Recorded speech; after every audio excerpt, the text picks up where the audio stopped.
third way of DevOps is about fostering a culture of continuous experimentation and learning. Emphasizes the importance of taking risks, trying new ideas, constantly improving processes and products, meaning tools and things that are used in the pipelines, for example. This approach ensures that teams can learn from their failures and build mastery through repetition and practice. So there's several important reasons for this, right? I mean, why should you enable the third way? The first I can think of is just to be innovative. Encouraging experimentation leads to smart solutions, improvements, and generally speaking will make your DevOps solutions more efficient and competitive. Ultimately, it's being able to deliver things safer, faster. The second would be resilience.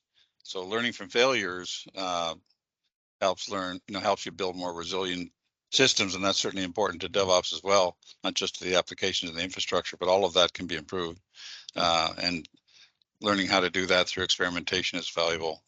So improving processes, reducing downtime, generally speaking, improving reliability through various mechanisms that you can learn from.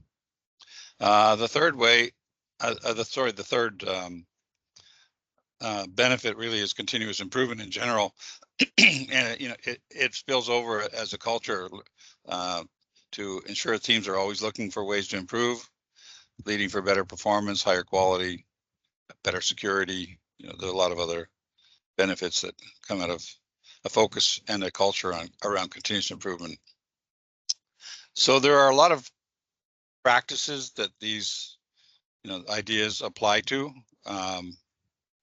This idea of experimentation and learning involves testing and optimizing processes around ideas that you may get from your own experiments, or by communicating with other people and other teams, even, or through working in learning sessions or courses or external research. There's a lot of sources for new ideas, and then trying them out proactively to see whether or not you can improve your pipelines, your value streams.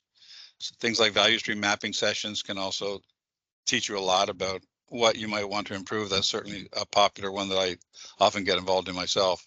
You can identify bottlenecks, inefficiencies, and that leads to generating ideas to make improvements.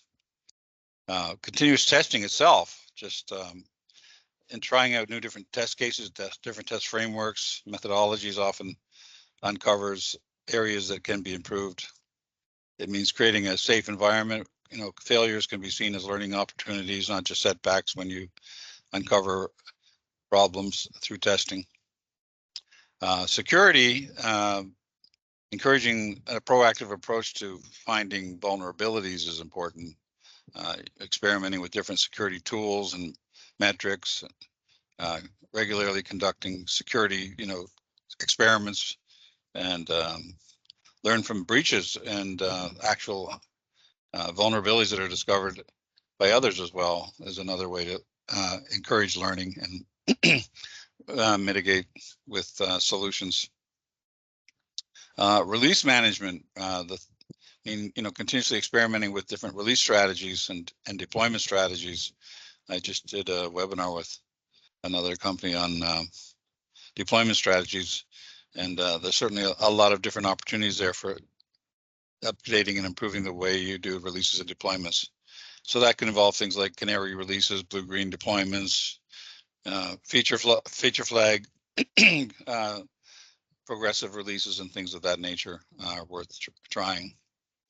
In governance, risk, and compliance, experimentation might involve testing different compliance frameworks, risk management strategies, try to find the most effective ways to meet regulatory requirements. There are lots of new trends, I guess you would call it, in DevOps. Platform engineering, observability, AI are three that come to mind that are relatively hot topics these days. So working with observability, trying to understand what's happening inside your systems, if you like, and expose items so that they can be observed and then monitored is valuable.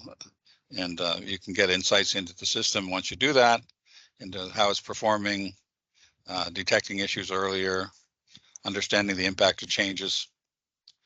That can lead to solutions that will improve observability and reliability. Under platform engineering, building and maintaining some kind of infrastructure platform or tools platform that the different teams, is not only dev teams, people talk about as a solution for dev teams, but it's actually for everybody that can use the platforms to more efficiently deploy and run applications through a value stream.